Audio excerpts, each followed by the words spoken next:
মা বলে দিলেন এবার লক্ষ্মী পুজোয় খিচুড়ি ভোগ হবে না। সবার নেমন্তন্ন মায়ের বান্ধবী রুমা মাসিমার বাড়িতে। সকাল থেকে বাড়িতে লক্ষ্মী পুজোর জোগাড় যন্ত্র, তার মধ্যে মিমি আর অরূপের ঝগড়া। এখান দিয়ে জুতো পরে যাওয়া যাবে না, মানে যাওয়া যাবে না।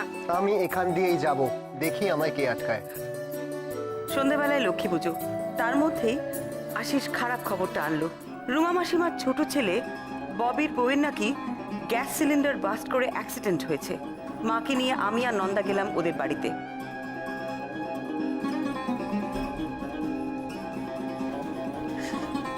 মা, ঠাম্মা তোমার উপরে ডাকছে। আমি আসছি পূর্ব দিকে।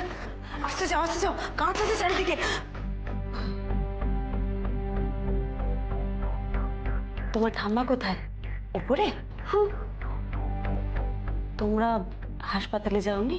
হ্যাঁ গেছিলাম তো, ঠাম্মার একটু শরীর খারাপ হয়েছিল তো, তাই চলে এসেছি। আমি মায়ের কাছে যাই। আচ্ছা যাও।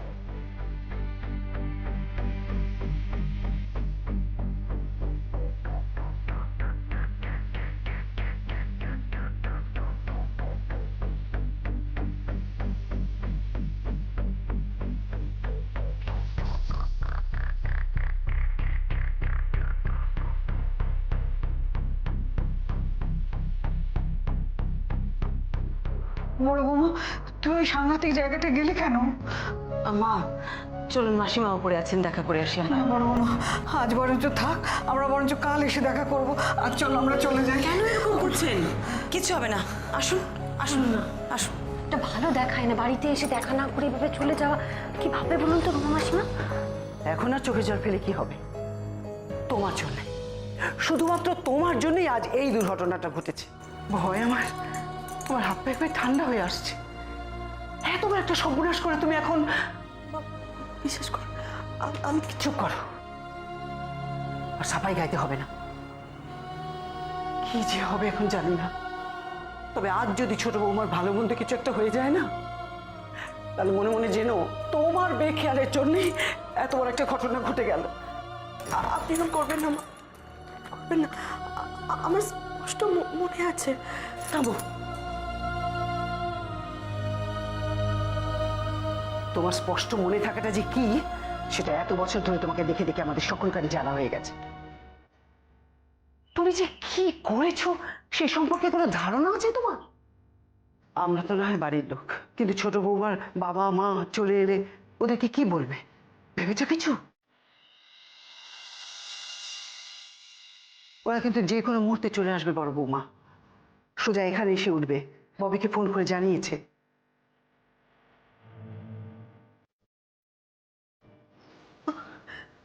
মা, আপনি অন্তত কথাটা বিশ্বাস করেন। বারবার এক কথা আমাকে বলে কি লাভ বড় বৌমা?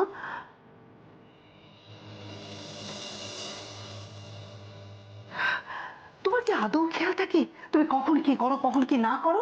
খেয়াল থাকে তোমার? যাও তো এখন, দূর হও আমার চোখের সামনে থেকে। এমনিতেই চিন্তায় ভাবনায় আমার মাথার মধ্যে যে কেমন কেমন যেন করছে। যাও যাও। আর শোনো, ছোট বৌমার বাবা মা এসে যদি তোমাকে কিছু বলেন, আমি কিন্তু তখন তোমাকে আগলাতে পারবো না, এই বলে দিলাম। যাও, বিদেয় হও, যাও।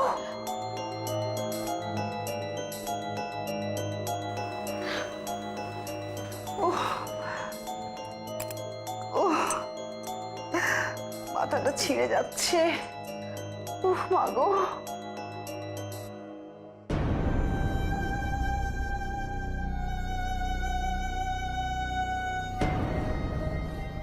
রুমা খুব কাঁদছে না?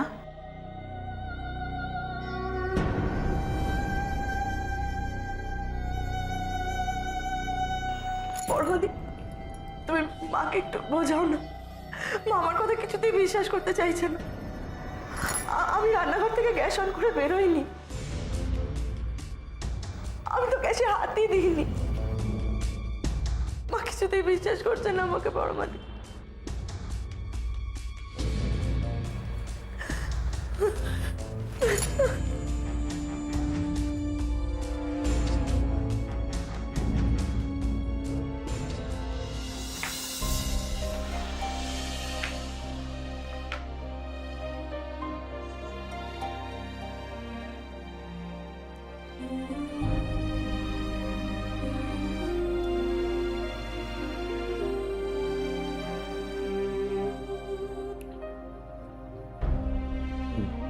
বাবা, হ্যাঁ?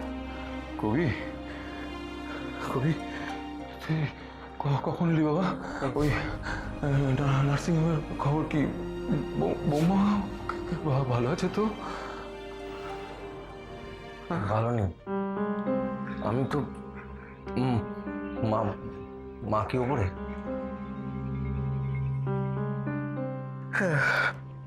ওই যে প্রিয়া আছে না, প্রিয়া তোর মায়ের বান্ধবী, যে ও দুই পুত্রবধূকে নিয়ে এসছে। তুই এখন মার কাছে যাও, ওর মনটাও ভালো নেই বাবা। যা যা। আমি ঠিক আছি, আমার জন্য তুই ভাবিস।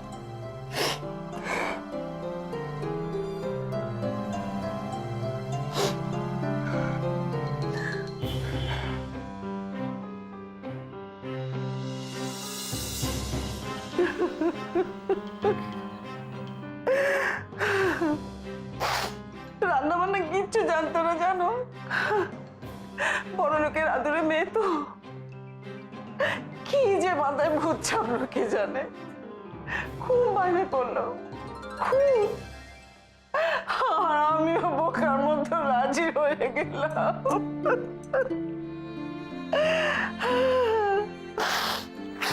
নিয়তি নিয়তি, সব নিয়তি। বড় বৌমাকে পই পই করে বলেছিলাম জানো, আনারি মেয়ে, একটু ভালো করে লক্ষ্য রেখো বড় বৌমা। কিন্তু তার কথা তোমরা তো সবাই জানো, কিরকম ভুলো মন, সবই খালি ভুলে যায়। এরকম ভুলো মন নিয়ে মানুষ কি করে সংসার করে বলো তো? চুপ করো, ঠাকুরকে ডাকো, ও যেন সুস্থ হয়ে বাড়ি ফেরে। লক্ষ্মী পুজোর দিন মা লক্ষ্মী যেন তোমাদের উপর কৃপা করেন। কি করে সুস্থ হয়ে ফিরবে বলো তো? আরে তোমরা যদি একবার তার সেই চেহারাটা দেখতে, গোটা শরীরটা একেবারে একেবারে যেন ঝলসে গেছে। ও মা গো! থাক, ওসব কথা থাক, নিজের শরীরের দিকে নজর দাও। তুমি যদি অসুস্থ হয়ে পড়ো, বাড়ির লোক তো বিপদে পড়ে যাবে। আচ্ছা মাসিমা, ডাক্তার কি বলছে?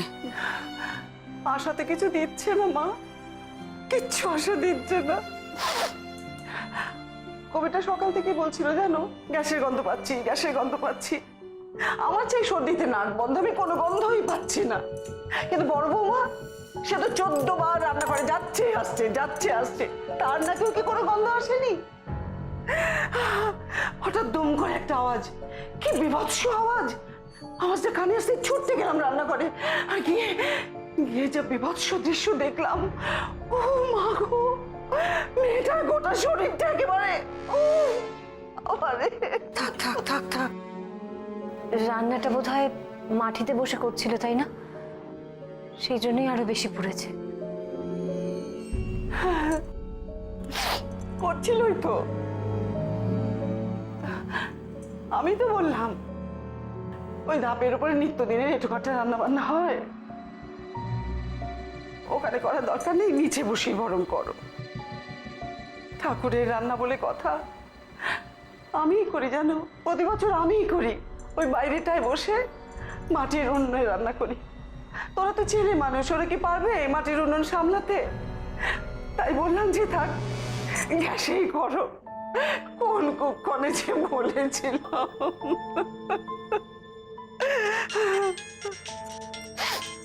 ফোনটা আবার কোথায় রাখলাম? এই তো এখানে। আচ্ছা, এই নিন।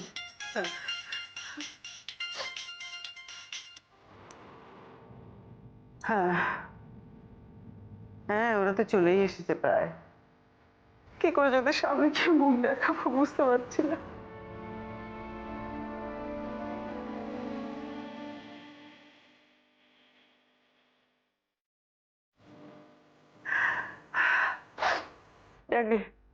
ওদিককার খবর কি? তোমার সে কি, বাবা আবার চলে আসছে কেন? ও আচ্ছা আচ্ছা, ঠিক আছে। ছোট বৌমার বাবা মা ওরাও আসছেন, এসে পড়েছেন প্রায়। সেই বোলপুর থেকে আসছেন তো, ওদের বাড়িতেও তো আজকে দিনে লক্ষ্মী পুজো হয় বলো। এখন আসি, যে কোনো দরকার হলে ডেকো। আমার বাড়িতে ছেলেরা আছে, ওরা ছুটে আসতে পারবে। তুমি এলে মনে খুব ভরসা পেলাম প্রিয়া, খুব ভরসা পেলাম। জানি না কি হবে এরপরে, ঈশ্বরের কাছে যে কি অন্যায় করেছি জানি না, নইলে আজকে তো এমন দুর্ঘটনা ঘটে আমার বাড়িতে, বলো। সব ঠিক হয়ে যাবে, অত ভেবো না, মনের জোর রাখো, ঠাকুর আছেন তো। হ্যাঁ, দেখো সব ঠিক করে দেবে। না না মাসিমা, আপনাকে উঠতে হবে না, আপনি বসুন, আমরা চলে যেতে পারবো। আসছি মাসিমা, টেনশন করবেন না। আসছি, সাবধানে থাকবেন। হ্যাঁ চলুন মা।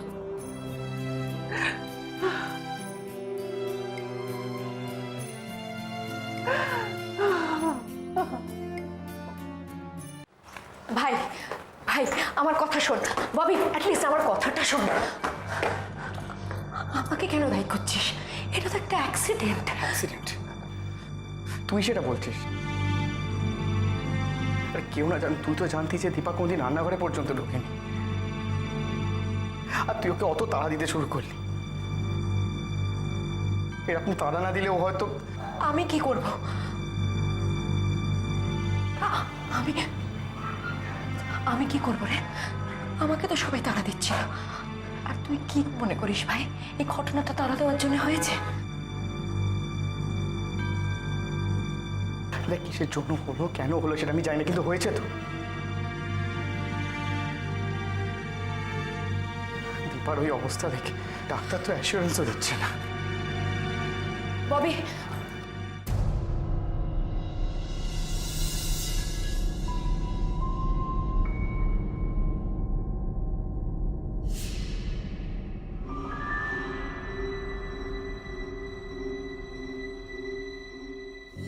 মাসিমা আপনারা? তোমার মায়ের সঙ্গে দেখা করতে এসেছিলাম, এরকম একটা ঘটনা ঘটে গেল। কি যে হলো মাসিমা, এখনো বিশ্বাস করতে পারছি। 2 মাস হলো মা দীপাকে এবারে বউ করে নিয়ে এলো। সবার খুব আদরে ছিল জানেন, ববির বউ, আরে ছোট বউ। মেয়েটা মনে হয় সবাই খুব টেনশনে আছে মাসিমা, আমি ওই দিকটা দেখি। হ্যাঁ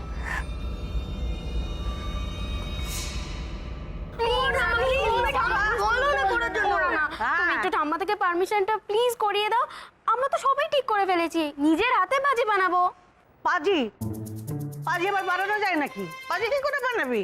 আরে ও তো লোকে আপসে হয়ে যায়। আরে বাবা, ভাজি বাজি, পটকা, দোদুমা, বোমা, বোমা? না না না না, ওসব চলবে না, বোমা টোমা চলবে না। এই রং মশাল ফুলঝুরি যদি হয় তাহলে বলিস। হ্যাঁ শোনো ঠাম্মা, হ্যাঁ। তুমি বাচ্চাদের এইসব বিষয়ে একদম উস্কোবে না। মা ফিরে এসে যদি শোনে বাড়িতে বাজি বানানো হচ্ছে, এটা অশান্তি চূড়ান্ত করবে। আমার বই গেছে। হ্যাঁ হ্যাঁ, আমি যদি আরে বাজি নাই বানালাম তো নিজের হাতে, তাহলে দিবাপুরের মজাটা কোথায়?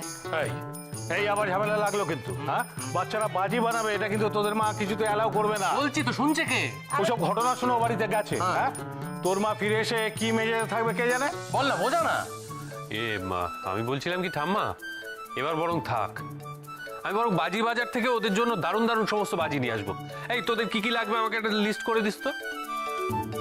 না দরকার নেই, তুমি শুধু আমাদের ভাজি তৈরির মশলা এনে দাও, আমরা রাঙার ইনস্ট্রাকশনে নিজেরাই ভাজি বানাই। হ্যাঁ সেই ভালো, এইসব কাজ কিন্তু আগে থেকে শুরু করা ভালো, বুঝেছিস তো? এই টাবলু, তুই কিন্তু বেশি দেরি করিস না জিনিসগুলো তুমি আনতে। বুঝতে পারছো না ঠাম্মা, মা রাজি হবে না, এটা করো না। আরে আমি তো তাকে কিছুতেই বাজি বলিনি। সে যদি বাজি বানানোয় আমাদের সঙ্গে হাত মেলায়, তা খামকা তাকে বাজি বলতে যাব কেন?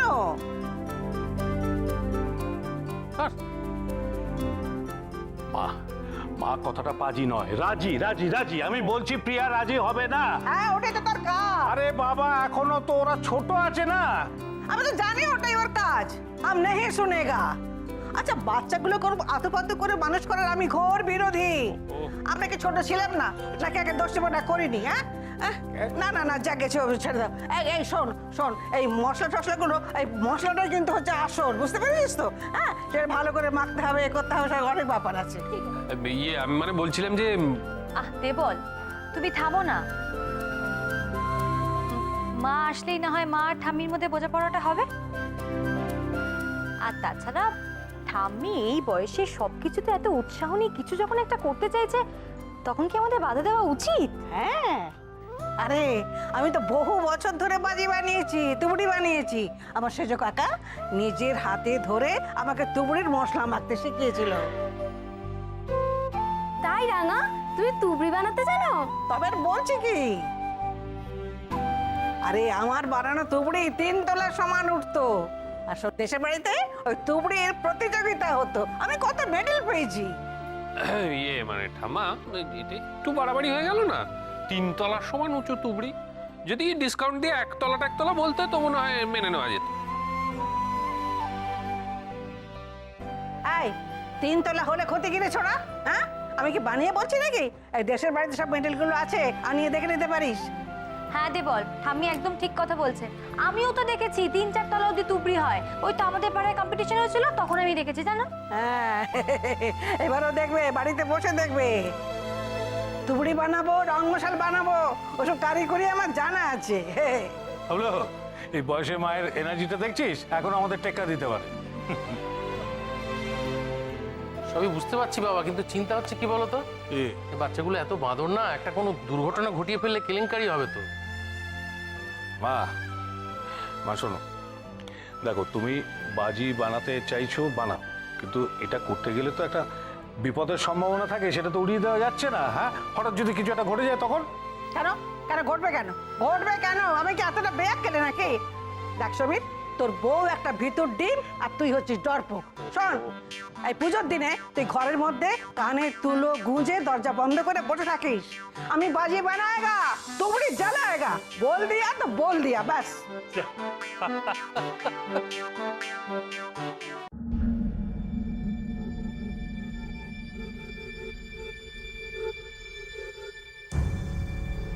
চল বাবা। তোমার মা ঠিক আছেন তো? হ্যাঁ, ওই চিন্তায় ভাবনা একটু অস্থির হয়ে আছে। আমাদের সকলেরই তো একই অবস্থা। এই রাতটা যে আমরা কি করে কাটাবো কে জানে। কি বলে মেয়ে মানুষের বুদ্ধি না, একটু ধৈর্য ধরতে পারলো না? মেশমশাই, তো তোমরা কি চলে যাচ্ছ মা? হ্যাঁ আমরা এবার আসি। বলছিলাম যে ডাক্তারবাবুর যদি কোনো সাহায্য লাগে জানাবেন, কিন্তু মানে যদি কোনো অন্য কোনো হাসপাতালে ট্রান্সফার করার কথা ভাবেন বা অন্য কোনো ডাক্তারের দরকার হয়, জানাতে সংকোচ করবেন না প্লিজ। কি হলো? কি হয়ে গেল আমার মেয়েটার? মাসিমা, আমি খবরটা শোনার পর থেকে ভেতরে যে কি হচ্ছে। খবরটা শুনেই তো আমরা দেরি না করে সঙ্গে সঙ্গে বেরিয়ে পড়েছি। তারপর যা রাস্তার অবস্থা, সব কিছুতেই ওর ছেলে মানুষই জেদ। ওর জেদের জন্যই এত বড় ঘটনাটা তো ঘটে গেল। মাসিমা আপনি বসুন, বসুন।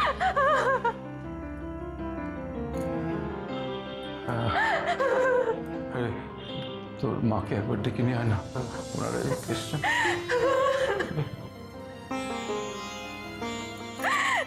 কি হবে? বেয়া না, আপনি এত ভেঙে পড়বেন না। আপনার মেয়েকে ফিরিয়ে আনার সব রকম চেষ্টা আমরা করব। আমি কথা দিচ্ছি আপনাকে।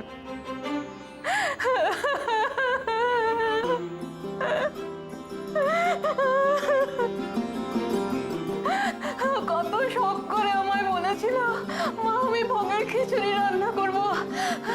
আমি বললাম সে কি, তুই পারবি তো? কোনোদিন তো ভাতটাও করিসনি, গ্যাস অব্দি জ্বালাসনি, একেবারে ভোগের খিচুড়ি।